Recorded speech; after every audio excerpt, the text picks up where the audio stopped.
നാരിയാസ്രാത്ത് 600 കൊല്ലം മുമ്പാണ് ഉണ്ടായത്. ഹിജറ 800കളിൽ.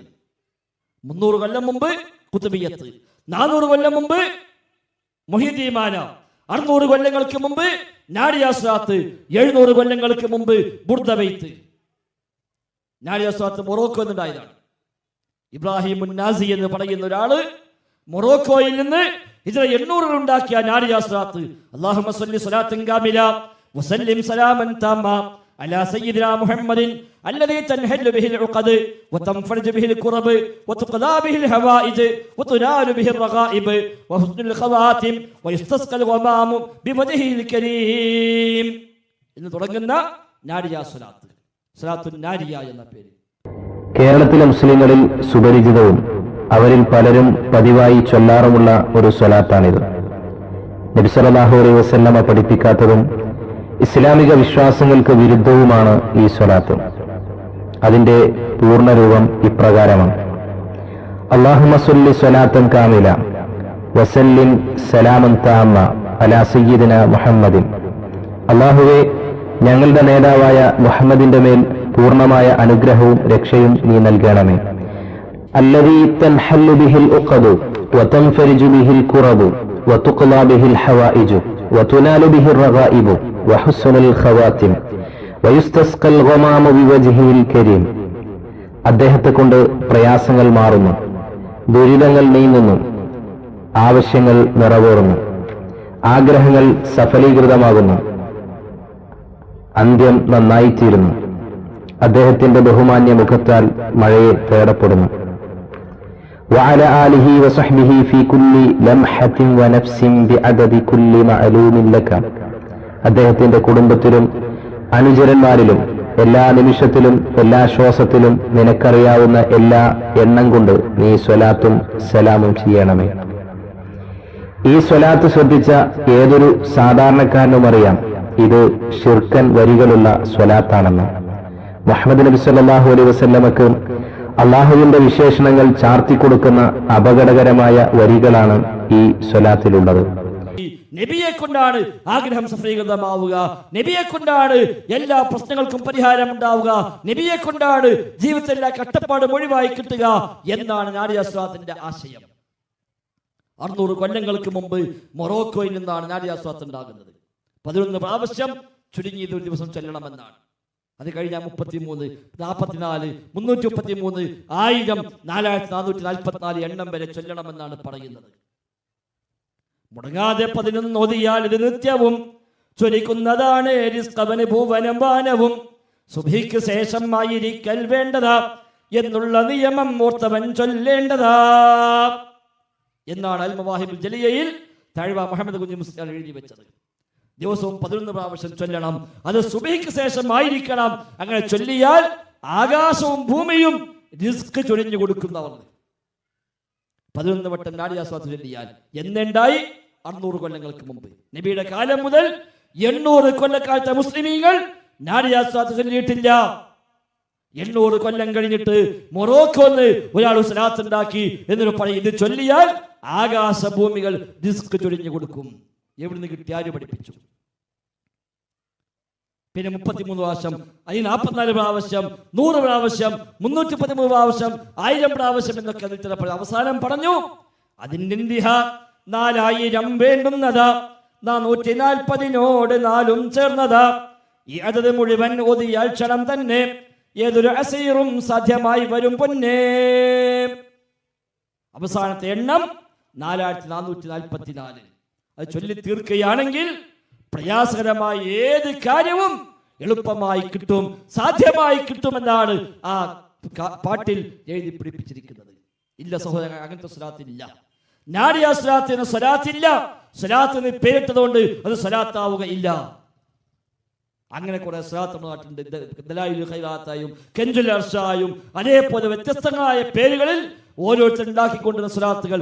താജു സ്വലാത്ത് ഒരു ഭാഗത്ത്, നാരിയ സ്വലാത്ത് ഒരു ഭാഗത്ത്, ഇങ്ങനെ വ്യത്യസ്തങ്ങളായ പേരുകളിൽ ഒരുപാട് പാട്ടും ബെയ്ത്തുകളും ദിക്റും ദുആയും സ്വലാത്തുകളും ഒക്കെ നമ്മുടെ നാട്ടിലേക്ക് വ്യാപകമായി വരുന്നുണ്ട്. പക്ഷേ അവയൊന്നും അല്ലാഹുവിന്റെ റസൂലിന്റെ പിൻബലമുള്ളതല്ല, സ്വഹാബിമാർ ചൊല്ലിയതല്ല, താബിഈങ്ങൾ ചൊല്ലിയതല്ല, ഷാഫി ഇമാം പോലും പഠിപ്പിച്ച സ്വലാത്തുകളല്ലായിരുന്നു. നാദിയ സ്വലാത്ത് ഇമാം ഷാഫി ചൊല്ലിയിട്ടുണ്ടോ? ഇല്ല. ഈ ബാക്കിയൊക്കെ വിട. ഷാഫി മദ്ഹബാണ് നമ്മളെ മഹല്ലിൽ. എന്നാ ഷാഫി മദ്ഹബ് അനുസരിച്ച് ഷാഫി ഇമാം ചൊല്ലിയ സ്വലാത്ത് ചൊല്ലുക എന്ന് പറഞ്ഞാൽ അപ്പോഴും നാദിയ സ്വലാത്ത് ഔട്ടാവും. വേറൊന്നും വേണ്ട. മഹല്ല് കമ്മിറ്റി അങ്ങനെ തീരുമാനിക്കുക, ഉസ്താദേ ഷാഫി ഇമാം ചൊല്ലിയ സ്വലാത്ത്, ഷാഫി ഇമാം ചൊല്ലിയ ദിക്ർ, ഷാഫി ഇമാം ചൊല്ലിയ ഖുതുബിയത്ത്, അത് മതി നമ്മളെ പള്ളിക്ക്, നമ്മളെ പള്ളി ഷാഫി മഹല്ലാണല്ലോ എന്ന് തീരുമാനിച്ചാൽ തന്നെ തമിഴ്നാട്ടിലെ ഖുതുബിയത്ത് പിന്നെ ഉണ്ടാവൂല, നാദിയ സ്വലാത്ത് പിന്നെ ഉണ്ടാവൂല. ഈ പറയപ്പെട്ട ദലായിലുൽ ഖൈറാത്തും കൻസുൽ അർശും സലാമത്തുൽ ഈമാനും ഹംസയത്തുൽ മദനിയയും അടക്കമുള്ള ഈ വക പാട്ടുകളൊന്നും പിന്നെ മഹല്ലിൽ ഉണ്ടാവില്ല. ഇതൊക്കെ പിൽക്കാലത്ത് വ്യാജമായി കടത്തിക്കൂട്ടപ്പെട്ടവയാണ്. അതോടൊപ്പം അവയിൽ പലതിലും റഹ്മാനായ റബ്ബിന് പുറമെ റബ്ബിന്റെ സൃഷ്ടികളോട് തേടുന്ന തേട്ടങ്ങളാണ് അവയിലെല്ലാം ഉള്ളത്. മുഹ്യിദ്ദീൻ ശൈഖ് റഹ്മത്തുള്ളാഹി അലൈഹി ഖുതുബുൽ അഖ്താബായി പരിചയപ്പെടുത്തുന്ന ആ ആശയം പോലും ഇസ്ലാം ജന്യമാണ്. അങ്ങനെ ഒന്നില്ല. മുഹ്യിദ്ദീൻ ശൈഖ് ഖുതുബുൽ അഖ്താബാണ് എന്ന എല്ലാത്തിന്റെയും അച്ചുതണ്ട്, എല്ലാ അച്ചുതണ്ടുകളെയും അച്ചുതണ്ട് ശൈഖ് ജിലാനിയാണ് എന്ന് എങ്ങനെ പറയാൻ? അങ്ങനെ ഖുതുബുൽ അഖ്താബിൽ ഉണ്ടെങ്കിൽ, ഇസ്ലാമിക പ്രമാണങ്ങൾ അടിസ്ഥാനത്തിൽ ഒരു ഖുതുബുൽ അഖ്താബ് ഉണ്ടെങ്കിൽ അത് ആരാകേണ്ടത്? അഷ്റഫുൽ ഖൽഖ് മുഹമ്മദ് മുസ്തഫ സ്വല്ലല്ലാഹു അലൈഹി വസല്ലം. നബി തങ്ങളെ ഖുതുബുൽ അഖ്താബായിട്ട് ഇവരും പരിചയപ്പെടുത്തുന്നില്ല. പിന്നെ 4 ഖലീഫമാർ അവരാരും ഖുതുബായിട്ടില്ല. അവരൊന്നും ഖുതുബുൽ സമാനല്ല, അവരാരും ഖുതുബുൽ അഖ്താബല്ല. സ്വഹാബിമാർ ഒരൊറ്റ സ്വഹാബിയുടെ പേരിൽ ഖുതുബുൽ അഖ്താബ് എന്ന് പേര് പറയുന്നില്ല. ഒരു താബിയുടെ പേരിൽ ഖുതുബുൽ അഖ്താബ് എന്നോ ഖുതുബുൽ സമാൻ എന്നോ പറയുന്നില്ല. 5-ാം നൂറ്റാണ്ടിലാണ് ഖുതുബുൽ അഖ്താബ് ഉണ്ടാകുന്നത്. അപ്പൊ തന്നെ മനസ്സിലാക്കാം അത് എവിടെയോ ചില അബദ്ധങ്ങളാണ്, ഷിയാക്കളാണ് ഇത് ഉണ്ടാക്കിയത്. ഞാൻ നേരത്തെ പറഞ്ഞല്ലോ, ഇസ്ലാമിന്റെ ശത്രുക്കളാ ഷിയാക്കൾ. ഹജറുൽ അസ്വദിനെ കഅബയിൽ നിന്ന് മോഷ്ടിച്ചെടുത്ത് കൊണ്ടുപോയവരാ ഷിയാക്കൾ. ഹിജറ 300-കളിൽ, ഹിജറ 317-ൽ കഅബയെ ആക്രമിച്ച് ഹാജിമാരെ കൊന്ന് ആ കഅബയിൽ നിന്ന് ഹജറുൽ അസ്വദ് പിഴുതെടുത്ത് അത് കട്ടുകൊണ്ടുപോയി അന്ന് ഷിയാക്കൾ, ഫാത്തിമിയാക്കൾ. 20 കൊല്ലത്തോളം ഹജറുൽ അസ്വദ് ഇല്ലാതെയാണ് പിന്നെ കഅബ സ്ഥിതി ചെയ്തത്. 20 കൊല്ലം. പിന്നീടാണ് അവിടെ നിന്ന് ഹജറുൽ അസ്വദ് തിരിച്ചു പിടിച്ച് രണ്ടാമത് കഅബയിൽ സ്ഥാപിക്കപ്പെടുന്നത്. അതാ ഷിയാക്കൾ. ആ ഷിയാക്കളാണ് ഖബറുകളെ കെട്ടുയർത്തി ജാറമാക്കി ദർഗയാക്കി നേർച്ചപ്പെട്ടി സ്ഥാപിച്ച് അവരോട് തേടാനുള്ള ശൈലിയെ ഈ ഉമ്മത്തിലേക്ക് കൊണ്ടുവന്നവർ ഷിയാക്കളാണ്. ഈ ഉമ്മത്തിലെ 1-ാമത്തെ ദർഗ ഹിജ്റ 4-ാം നൂറ്റാണ്ടിൽ ഷിയാക്കൾ ഇറാഖിൽ ഉണ്ടാക്കിയ ഹുസൈൻ ഇബ്നു അലിയുടെ പേരുള്ള ദർഗയാണ് ഈ ഉമ്മത്തിലെ ആദ്യത്തെ ദർഗ. അതിന് മുമ്പ് ജാറമില്ല. നബിയുടെ കാലത്ത് ഖബറുണ്ട്, ജാറമുണ്ടായിട്ടില്ല. സ്വഹാബത്തിന്റെ കാലത്ത് ഖബറുണ്ട്, ജാറമുണ്ടായിട്ടില്ല. താബിഈങ്ങളുടെ കാലത്ത് ഖബറുണ്ട്, ജാറമുണ്ടായിട്ടില്ല. ഷാഫി ഇമാമിന്റെ കാലത്ത് ഖബറുണ്ട്, ജാറമുണ്ടായിട്ടില്ല. 4-ാം നൂറ്റാണ്ടിലാണ് ഈ ഉമ്മത്തിന് 1-ാമത്തെ ജാറമുണ്ടായത്. ഇറാഖില് ഹുസൈൻ ഇബ്നു അലിയുടെ പേരിൽ വ്യാജമായി ഷിയാക്കൾ ഒരു ഖബറുണ്ടാക്കുകയും അത് കെട്ടുയർത്തുകയും അത് വലിയ ഇബാദത്തിന്റെ കേന്ദ്രമാക്കി മാറ്റുകയും ചെയ്തു. അതാണ് ഈ ഉമ്മത്തിലെ 1-ാമത്തെ ജാറം. അന്വേഷിക്കാൻ നിങ്ങൾക്ക് അതല്ലാത്ത അതിന് മുമ്പ് ജാറമുണ്ടോ അന്വേഷിച്ച് നോക്കി, ആർക്കും പറഞ്ഞു തരാൻ കഴിയില്ല. ഹിജ്റ 100-ലോ 200-ലോ 300-ലോ ആയിട്ട് അഹ്ലുസുന്ന വൽ ജമാഅയുടെ പേരിൽ ഒരു ജാറമുണ്ടായതുണ്ടോ ഉസ്താദേ? ഏത് ഉസ്താദിനും പോയി ചോദിക്കാം, ഒരിക്കലും ഉസ്താദും കാണിച്ചു തരില്ല. മാത്രമല്ല ഇമാം ബുഖാരി, മുസ്ലിം അടക്കം എല്ലാ ഹദീസ് കിതാബിലും തർക്കമില്ലാത്ത വിധം എല്ലാവരും അംഗീകരിച്ചു പോകുന്ന 100 കണക്കാ ഹദീസിൽപ്പെട്ട കാര്യമാണ് ഖബർ കെട്ടിയുയർത്താൻ പാടില്ല. സംശയം പോലും ഇല്ല. 100ഓളം ഹദീസുകൾ ആ വിഷയത്തിൽ മാത്രമുണ്ട്. നിബിധങ്ങൾ പറഞ്ഞുവെന്ന് മുസ്ലിം ലോകം ഐക്യകണ്ഠേന അംഗീകരിച്ച, തർക്കമില്ലാതെ സ്വീകരിച്ചു പോന്ന, എല്ലാവരും സ്വീകരിക്കുന്ന 100 കണക്കിന് ഹദീസുകൾ ഖബർ കെട്ടിയുയർത്താൻ പാടില്ല എന്ന ഒരു വിഷയത്തിൽ മാത്രം നമുക്ക് കാണാൻ സാധിക്കും. ഇമാം ബുഖാരി തന്നെ 10 ഹദീസുകൾ ആ വിഷയത്തിൽ ഉദ്ധരിച്ചിട്ടുണ്ട്. നബി തങ്ങൾ വഫാത്താകുന്ന അവസാന സമയങ്ങൾ കൊടുത്ത വസിയത്ത് പോലും അത് കാണാം. നബി തങ്ങൾ വഫാത്താകുന്നതിന്റെ 5 ദിവസം മുമ്പ് പറഞ്ഞത് ഹദീസിലുണ്ട്, 3 ദിവസം മുമ്പ് പറഞ്ഞതുണ്ട്. അവസാനം മരിക്കാൻ കിടക്കുന്ന, അന്ത്യശ്വാസങ്ങൾ മരിക്കുന്ന ആ സമയത്ത് നബി തങ്ങളുടെ വസിയത്തതാണ്. ആയിഷ ബീവി പറയുകയാണ്, റസൂലുള്ളാഹി സ്വല്ലല്ലാഹു അലൈഹി വസല്ലമ എന്റെ മടിയിൽ തലവെച്ചുകൊണ്ട് കിടക്കുകയാണ്. ആയിഷാ ബീവിയുടെ മടിയിലാണ് തലവെച്ച് കിടക്കുന്നത്. ബൈന നഹരി, എന്റെ നെഞ്ചിനും എന്റെ താഴ്ഭാഗത്തിനുമിടയിലായി എന്റെ അടിവയറ്റത്ത് തലയും വെച്ചുകൊണ്ട് റസൂലുള്ളാഹി സ്വല്ലല്ലാഹു അലൈഹി വസല്ലം തങ്ങൾ കിടക്കുകയാണ്, ഭാര്യയുടെ മടിയിൽ തലവെച്ചുകൊണ്ട്. ആ സമയത്ത് നബി തങ്ങൾക്ക് ഇടയ്ക്ക് ബോധം നഷ്ടപ്പെടും, ചിലപ്പോൾ ബോധം തിരിച്ചു കിട്ടും. ഒരു പുതപ്പ് നബിയുടെ മുഖത്ത് കേട്ടിട്ടുണ്ട്. ബോധം തിരിച്ചു കിട്ടുമ്പോൾ ആ പുതപ്പങ്ങ് നീക്കും. കുറച്ചു കഴിയുമ്പോൾ വീണ്ടും ബോധം പോകും. നബിയുടെ അടുത്ത് ഒരു ചെറിയ പാത്രത്തിൽ വെള്ളം വെച്ചിട്ടുണ്ട്. നബി തങ്ങൾ ഇടയ്ക്ക് ആ വെള്ളത്തിൽ കൈമുക്കും. ആ നനഞ്ഞ കൈ കൊണ്ട് തന്റെ മുഖം ഇങ്ങനെ തടവും.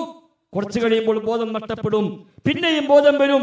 അപ്പോഴും കൈയൊന്ന് നനക്കും, ആ കൈ കൊണ്ട് മുഖം ഇങ്ങനെ തടവും. ഈ അവസ്ഥയിൽ നബി തങ്ങൾ കിടക്കുകയാണ്. ആ സമയത്ത് അല്ലാഹു റസൂൽ സ്വല്ലല്ലാഹു അലൈഹി വസല്ലമ എന്തോ ഇങ്ങനെ പറയുന്നതായി ഞാൻ ശ്രദ്ധിച്ചു. അവസാന സമയമാണ്, വഫാത്താകാൻ പോകുകയാണ്. ഈ സമയത്തെങ്ങാനും വല്ല വസിയത്തും പറയാനുണ്ടോ, എന്നോട് വല്ലതും പറയാനുണ്ടോ? ആയിഷ ബീവി പറയാണ്, ഞാൻ നബിയുടെ ചുണ്ടിനോട് എന്റെ കാതുകൾ ചേർത്ത് വെച്ചു. എന്താ ഹബീബിന് പറയാനുള്ളത്? വഫാത്താകയല്ലേ, ഈ ദുനിയാവിന്ന് യാത്ര പോവുകയാണല്ലോ, അവസാനമായി വല്ലതും പറയാനുണ്ടാകുമെന്ന് വിചാരിച്ച് നമ്മുടെ ഉമ്മ ആയിഷ റളിയല്ലാഹു അൻഹാ തന്റെ കാത് നബിയുടെ ചുണ്ടിനോട് ചേർത്ത് വെക്കുകയാണ്. നബി തങ്ങൾ പറഞ്ഞ വാക്കെന്താണെന്നോ?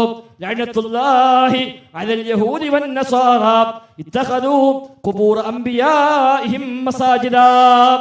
ആ ഒരു സമയത്ത്, മരിക്കാൻ കിടക്കുന്ന അവസാന സമയങ്ങളിൽ ബോധം നഷ്ടപ്പെടുകയും ബോധം തിരിച്ചു കിട്ടുകയും ചെയ്യുന്ന ആ സമയത്ത് തന്റെ മുഖത്തെ പുതപ്പങ്ങ് നീക്കിക്കൊണ്ട് നബി തങ്ങൾ പറയുന്ന അവസാനത്തെ വസിയത്താണ് ലഅനത്തുല്ലാഹി അലൽ യഹൂദി വൻ നസാറ. യഹൂദികൾക്കും നസാറാക്കൾക്കും അല്ലാഹുവിന്റെ ശാപമുണ്ട്. ഇത്തഖദൂ ഖുബൂർ അംബിയാഇഹിം മസാജിദ. അവിടെ പ്രവാചകന്മാരുടെ ഖബറുകളെ അവർ ആരാധനാ കേന്ദ്രങ്ങളാക്കി മാറ്റി. അമ്പിയാക്കളുടെ ഖബറുകളെ അവർ ആരാധനാ കേന്ദ്രങ്ങളാക്കി മാറ്റി. അതിനാൽ അല്ലാഹുവിന്റെ ശാപമുണ്ട് അവർക്ക് എന്നാണ് ആ സമയത്തെ ഹബീബിന്റെ വസിയത്ത്. ആയിഷ ബീവി പറയാണ്, യുഹദ്ദിറു മാ സനഉ. ഈ സമയത്ത് നബി എന്തിനാ ഇത് പറഞ്ഞത്? നബി തങ്ങൾ വഫാത്താകാൻ പോവുകയാണ്. നബി തങ്ങൾ വഫാത്തായാൽ നബി തങ്ങളുടെ ഖബറുണ്ടാകും അവിടെ. അതുകൊണ്ട് ജൂതന്മാരും ക്രിസ്ത്യാനികളും അന്നത്തെ അമ്പിയായിന്റെ ഖബറുകളെ ആരാധനാ കേന്ദ്രമാക്കിയതുപോലെ തന്റെ ഖബറ് എന്റെ ഉമ്മത്ത് ആരാധനാ കേന്ദ്രമാക്കുമോ എന്ന് നബി തങ്ങൾക്ക് പേടിയുണ്ടായി ആ സമയത്ത്. അതുകൊണ്ടാണ് പ്രത്യേകമായ ഓർമ്മപ്പെടുത്തൽ, പ്രത്യേകമായ വസിയത്ത് ആ സമയത്ത് നബി തങ്ങൾ നൽകിയത് എന്ന് ആയിഷ റളിയല്ലാഹു അൻഹാ ഇമാം ബുഖാരി സ്വഹീഹ് ബുഖാരിയിൽ ഉദ്ധരിച്ച റിപ്പോർട്ടാണ്. മുസ്ലിം ലോകത്ത് തർക്കമില്ല ഈ ഹദീസിന്റെ വിഷയത്തിൽ. ഇത്തരം 100ഓളം ഹദീസുകൾ ഖബർ കെട്ടിയെത്താൻ പാടില്ലെന്ന് പഠിപ്പിക്കുന്നത് തന്നെ കാണാൻ കഴിയും.